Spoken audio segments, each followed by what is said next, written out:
Sure. Yep. All right. Did you feel that? Might have woke me up a bit. All right, then. Let's go.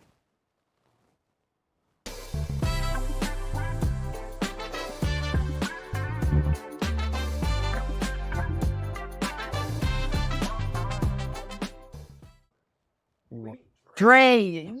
Yes. Come on. All right, let's go. Customer experiences. Yes. What should your customers expect in an experience when they come here? First thing I say, tell me what you're trying to do. Let's get you where you're going, and let's get you there in the most effective way possible. Right. We're going to have some fun. We're going to keep it simple. I'm going to give you a good price. I'm going to provide you a good service. You're going to get done with integrity. I don't need you worrying about anything else more than making money and what you do on a day-to-day basis. My customers start their experience on the phone so I can get a how do you do, who are you, what do you like, what don't you like, and what are you looking for? And that moves into coming into the office and having a one-on-one with me, and we drill down what it is we're going to build. Once we get there, the time clock begins. We're going to move some money, get some samples, and then have a party when the finished piece is laid in front of you. What was in your mind is now in your hand, and you're going to love me, and I'm going to be your best friend. That's probably my entire customer experience in a nutshell. Nice. Things people don't know about But jewelry. I thought I have to do my customers first. Oh, we have to do that again? So Do it again. And speak up. what's my customer experience? What is your customer experience?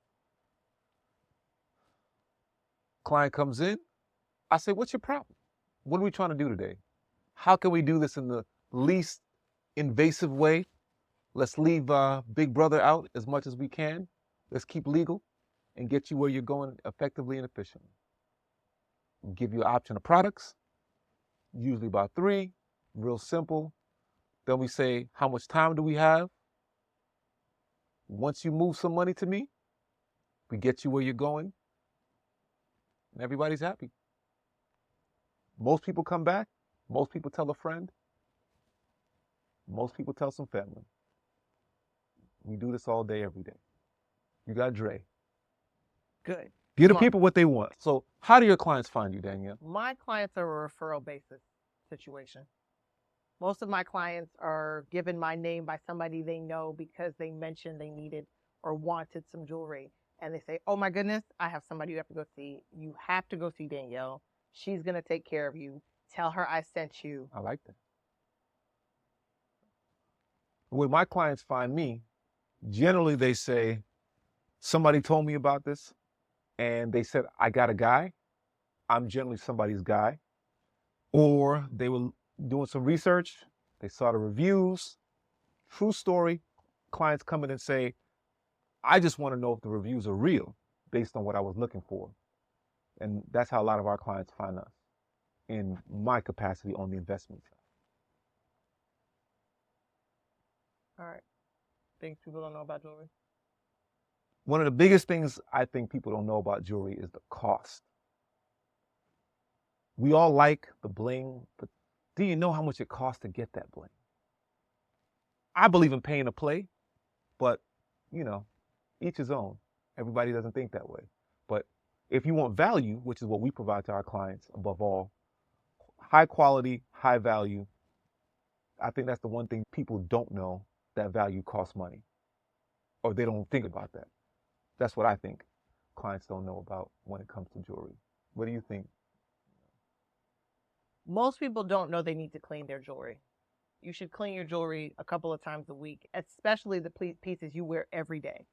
Your wedding rings, your earrings, your necklaces, every ounce of sweat, lotion, oil, whatever touched your skin where that jewelry is in the jewelry, and it's going to be dirty. Because of that, diamonds can't shine and sparkle if they're dirty. Diamonds are cut a specific way, so as light comes in, it bounces, and it comes back out, and that's when you get that bling effect. So when you don't clean it, all of that dirt sits on top of it. There's no sparkle, there's no scintillation, which is the industry term for it. And Mm.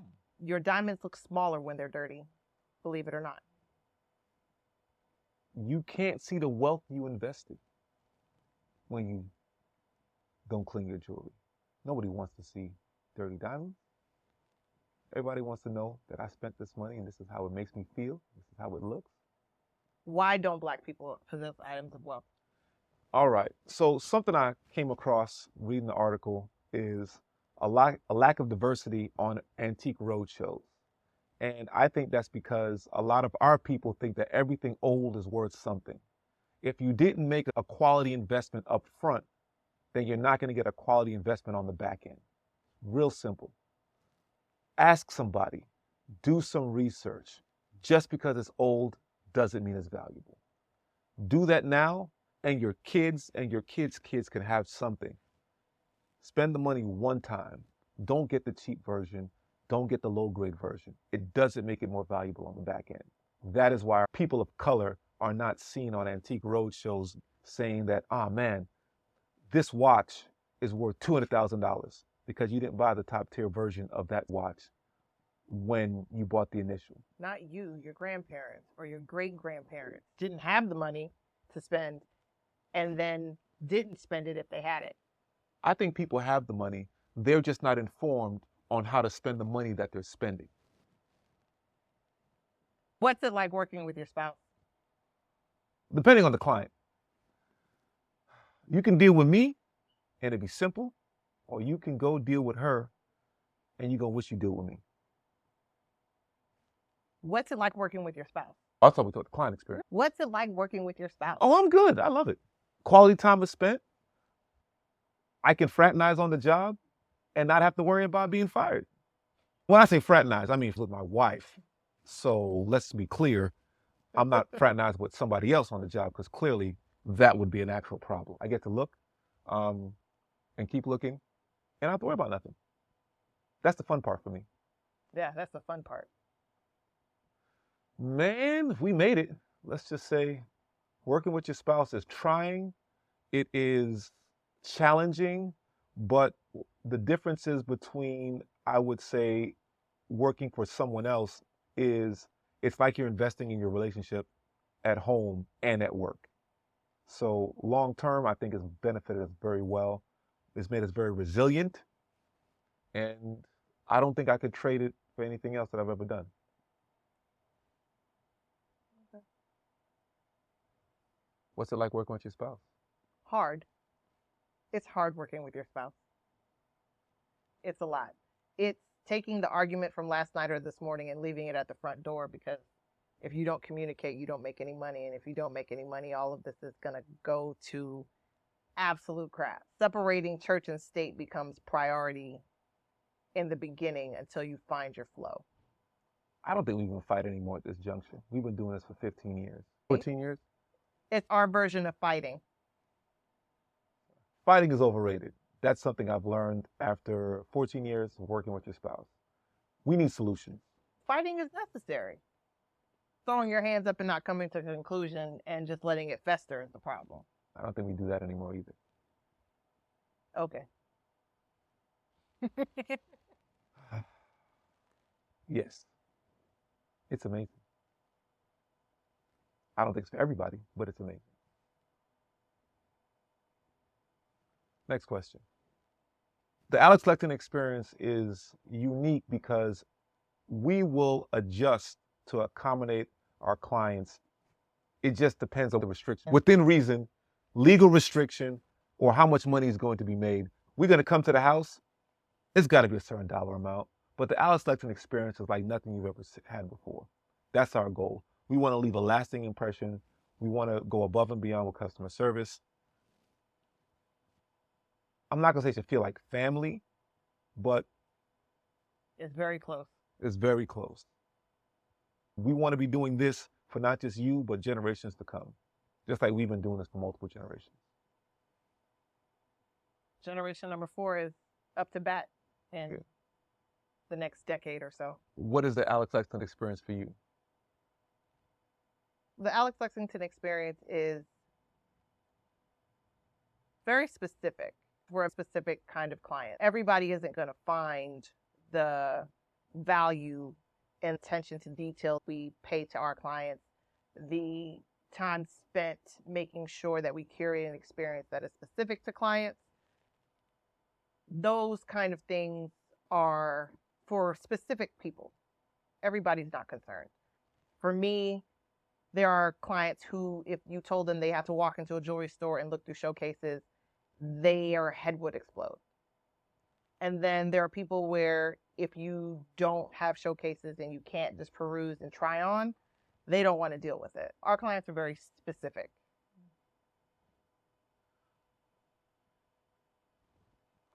The Alex Lexington experience is personal.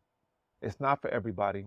Everybody doesn't want to know that they can text their precious metals broker and say, hey, I want to spend $20K today.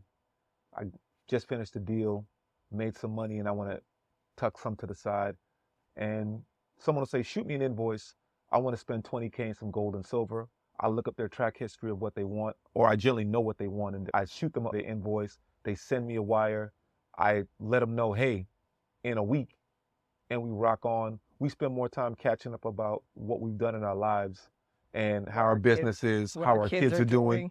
We do that more frequently than talk about what the actual business was, because our initial contact was, how are we bringing you value? And that's what we prioritize. But I eat, sleep, and breathe this. They trust me, but that's not for everybody. Everybody doesn't want that personal experience, or they don't have that connection to me. Our clients have a connection with us, and I think that's the value factor. It's very personal and very intimate in some capacity. If that's something that you want or need, then we'll be your people. I think my favorite client is the client that would call and say, hey, I wired you 100,000. I'm going to come in tomorrow and tell you what I want. Like, okay, what time do you want to come tomorrow? I'm going to find some time in his schedule for you tomorrow. Yeah, that's the value we bring. Everybody wants to have that person. You want to know where you can go someplace and someone knows your name, or you don't have to worry about being done wrong. I have a client say, listen, I'm out of town. My wife is going to come in. I'm sending her to spend some money. I need this, this, and this. And not worry about, are they going to be taken advantage of? Are they going to get what you specifically asked for? And they go home happy. I think people just want good service. Customer service is a thing that we've thrown to the wayside. Everybody's going for volume. And volume is nice, but the personal touch is where we shine. And that's what we had to double down on to bring value to the market. What's our history? Our history. This is how our days operate. We could be filming, doing something very important, and you got to pivot. We're good. All right, no fires to put out. How did we get here? I had a dream. And every junction in life, I've prayed about getting, I don't know how I'm going to get there. Even just sitting here filming this, I had a dream. I write some things down that include getting a wife. God has a sense of humor. Yes. Some of those things include a business that utilizes the skill sets that I've accumulated from all the jobs that I worked or failed at coming up. But I think we failed our way to success, and it's a dream coming true of things that I personally wrote down and have looked back and seen. That's how I got here. How did you get here? Well, in my mind, how we got here is we were on vacation in New York, and you proposed, and we got married in 30 minutes. They called my dad and told him he didn't talk to me for 2 weeks when he found out we were serious. Then we up in a business with him. And 15 years later, here we are. I was running from the family business. I didn't want anything to do with it. I was going to do something else. And here I am, 15 years later, in the industry that my father started in the 70s with his uncle, still doing it and trying to live up to the family name. I think we're at our current phase of business. How do we get here? We had to pivot. Our industry cratered. For us, we had to find ourselves based on the skill sets that we had. We tapped into Dad's network of people. It was life-changing, I want to say. I literally have a moment where on camera, I had to just like pull my phone out and record my experience. I just walked out of a building. Dad brought us to New York and brought us to meet some of his old contacts. There are titans in the space that they're in. And they turn to me and they say, so what's your plan? I rattle off my plan.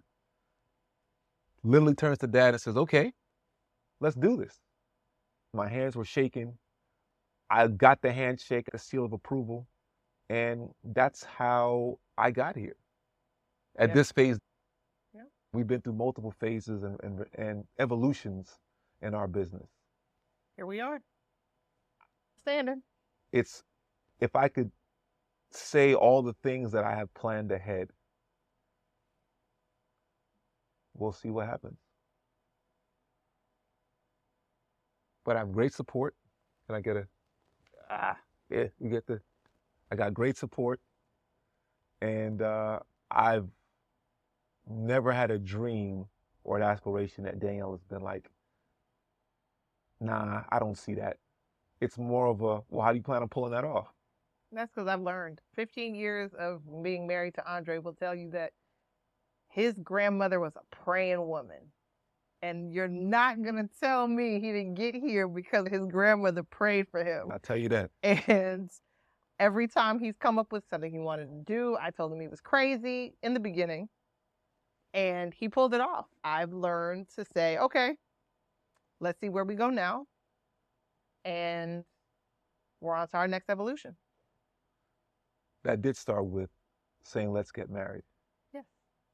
On the corner of corner in Manhattan. The courthouse. If anybody ever watches Law and Order and they're walking down the steps, those are the steps we had to run up to go get a judge to write off the marriage license to get married that day. You're not allowed to get married the same day you apply for your license. So when you watch Law and Order walking down the steps, think of us, Alex Lexington. Got married in a Bob Marley t-shirt, a sandal, yep, and a linen skirt. You had a mohawk. I had a mohawk and a design going up the side of my head. She said, and I quote, "You're not serious." My response was, "Watch me." When you're young and married, you have no sense. Here we are, 15 years later. Yep. We'll be looking at this moment saying, hey, this man will leave me in a coffin or an urn. But I'm not doing this again. That's the advice I'll be giving married people. Make sure the life insurance is paid up and go live your life. Are we done? I think that's it. Are we good? Let's do it. Alex Lexington is your precious metal specialist for coins and bullion, for selling gold and silver, and for custom jewelry. Thank you to clients that continue to come back to us. Thank you to clients who are going to come see us. Mm-hmm. And thank you for... Just answer the child. My God. Alex will not just let this ride. No, she won't. Hello. Child number one. What's up? Why would I unlock your... I'll give you 10 minutes. All right. What's she providing for that 10 minutes? Bye. There was no negotiation? No. Did you concern yourself with whether your brother's stuff is on? He gonna call next. He is. Let me just turn his on too, and I'll turn everybody off. All right. Children are a workout, FYI, just in case you didn't know. We'd like to thank all of you who have been using our services for years.